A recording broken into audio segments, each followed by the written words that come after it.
It has been said that revenge is a dish best served cold, but it also must be noted that it must be very well planned, too. I think you will enjoy this short story from the master of darkness and shadows, Mr. Edgar Allan Poe. For your approval, the Cask of Amontillado.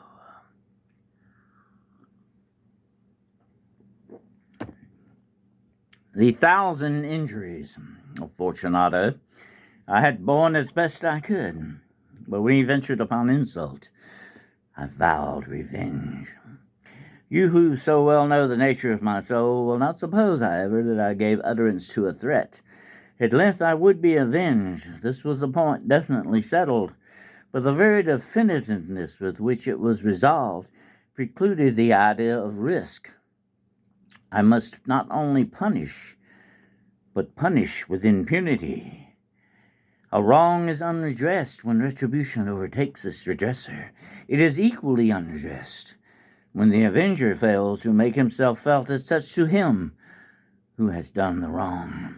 It must be understood that neither by word nor deed had I given Fortunato cause to doubt my good will. I continued, as was my wont, to smile in his face, and he did not perceive that my smile now was at the thought of his immolation. He had a weak point, this Fortunato.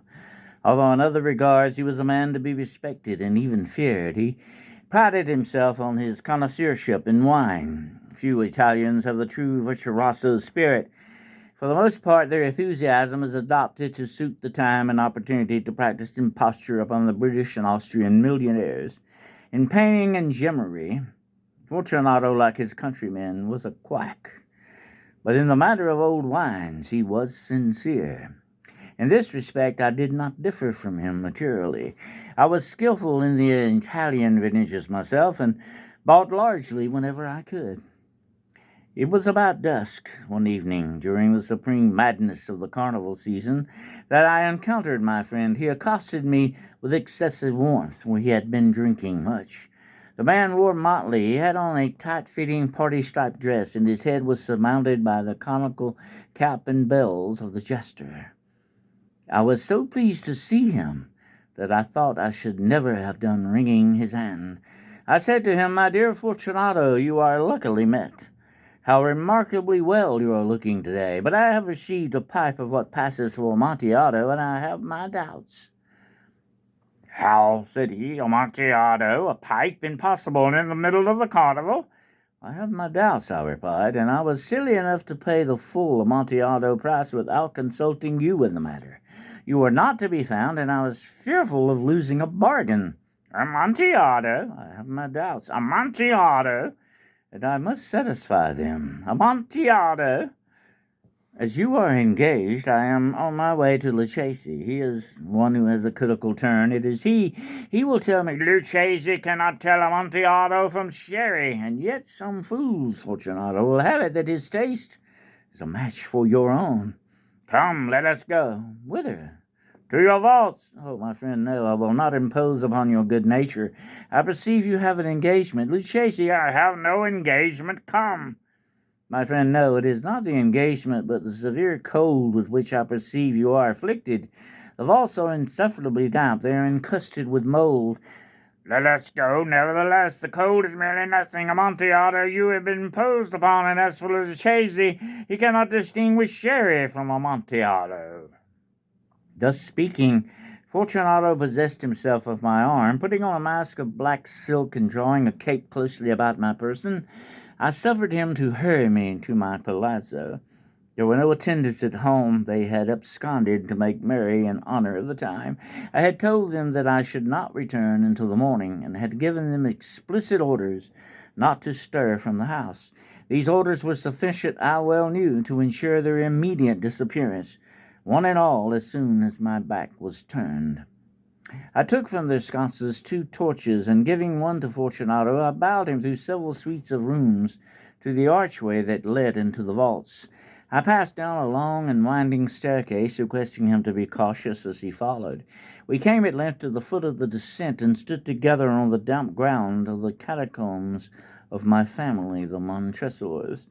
The gait of my friend was unsteady, and the bells upon his cap jingled as he strode. "The pipe," said he.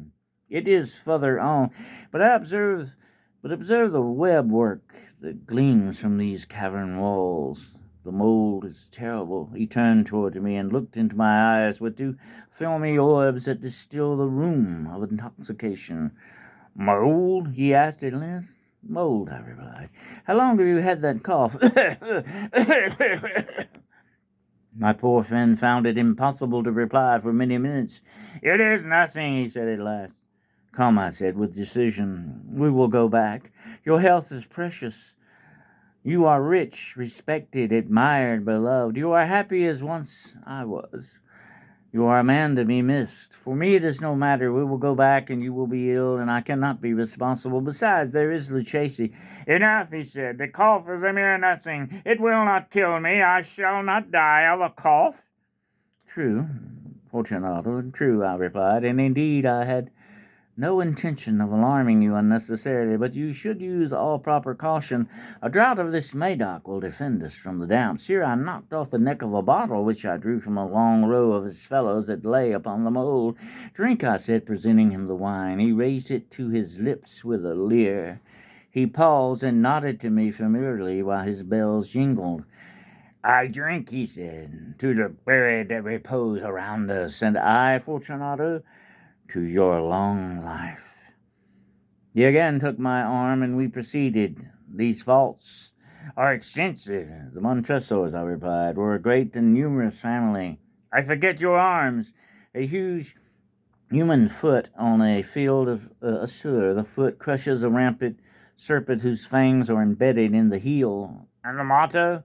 "Nemo me impu necessity. I will punish with impunity." "Good," he said. The wine sparkled in his eyes, and the bells jingled merrily. My own fancy grew warm with the Medoc. We had passed through walls of piled bones, with casks and puncheons intermingling into the inmost recesses of the catacombs. I paused again, and this time I made bold to seize Fortunato by an arm above the elbow. "The mold," I said, "see, it increases. It hangs like moss upon the vaults. We are below the river's bed. The drops of moisture trickle among the bones. Come, we will go back. It is too late. Your cough—" "It is nothing," he said. "Let us go on. But first another draught of the Medoc." I broke and reached him a flagon of de Grave. He emptied it at a breath. His eyes flashed with a fierce light. He laughed and threw the bottle upwards with a gesticulation I did not understand. I looked at him in surprise. He repeated the movement, a grotesque one. "You do not comprehend?" he said. "No, not I," replied. "Then you are not of the Brotherhood?"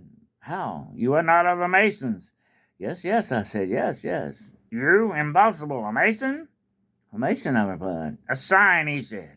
"It is this," I answered, producing a trowel from beneath the folds of my cape. "You jest," he exclaimed, recoiling a few paces.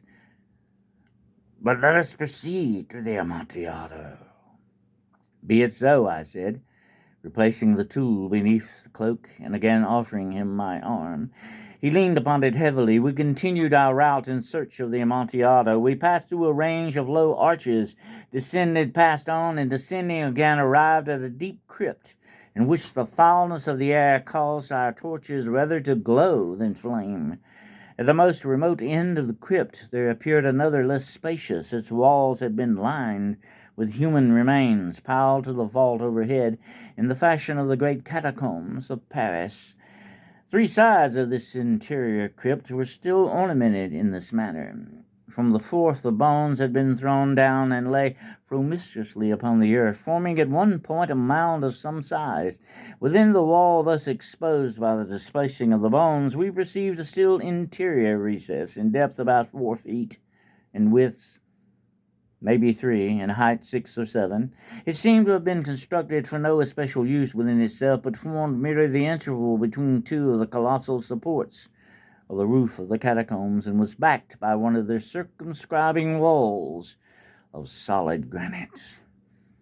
It was in vain that Fortunato, uplifting his dull torch, endeavored to pry into the depths of the recess. Its termination, the feeble light, did not enable us to see. "Proceed," I said. "Herein, Fortunato, is the Amontillado.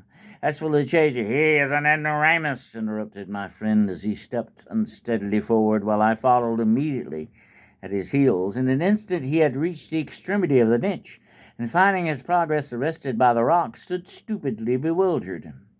A moment more, and I had fettered him to the granite. In its surface were two iron staples, distant from each other about 2 feet horizontally. From one of these descended a short chain, from the other a padlock. Throwing the links about his waist, it was but the work of a few seconds to secure it. It was too much astounding to resist. Withdrawing the key, I stepped back from the recess. "Pass your hand," I said, "over the wall, Fortunato. You cannot help feeling the mold. Indeed, it is very damp. Once more let me implore you to return. No? Then I will positively leave you. But I must first render you all the little attentions in my power." "The Amontillado!" ejaculated my friend, not yet recovered from his astonishment. "True," I replied, "the Amontillado." And as I said these words, I busied myself among the pile of bones of which I have before spoken. Throwing them aside, I soon uncovered a quantity of building stone and mortar.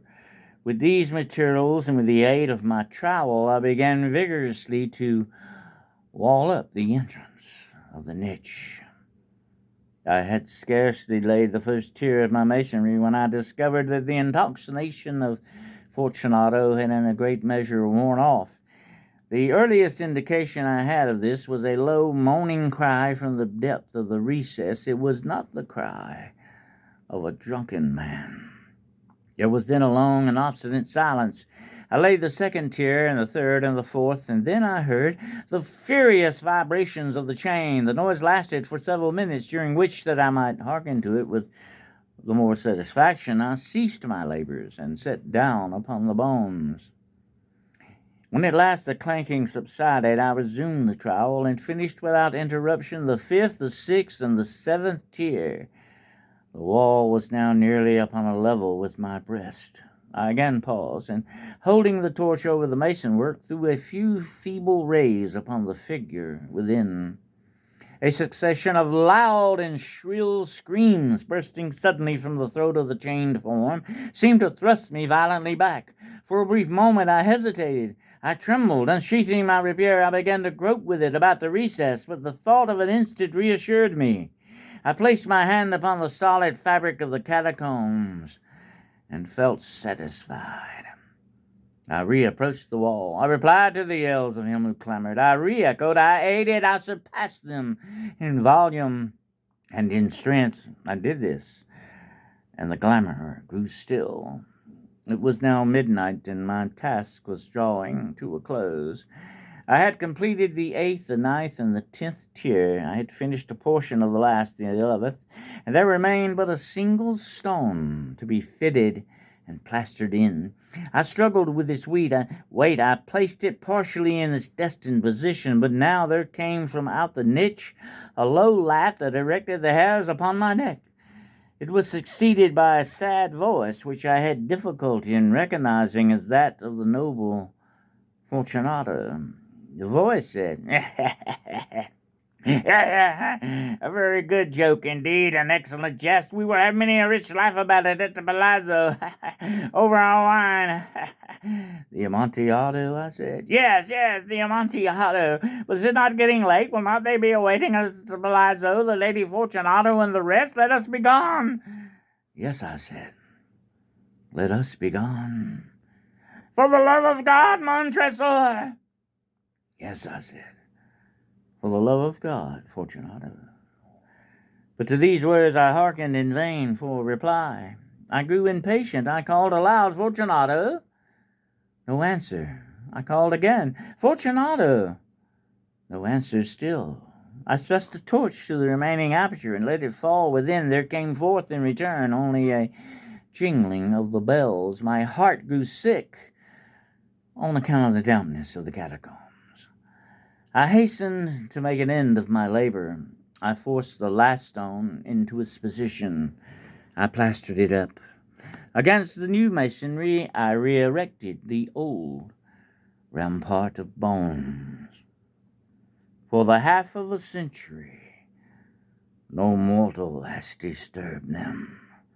In pace recuscant, rest in peace.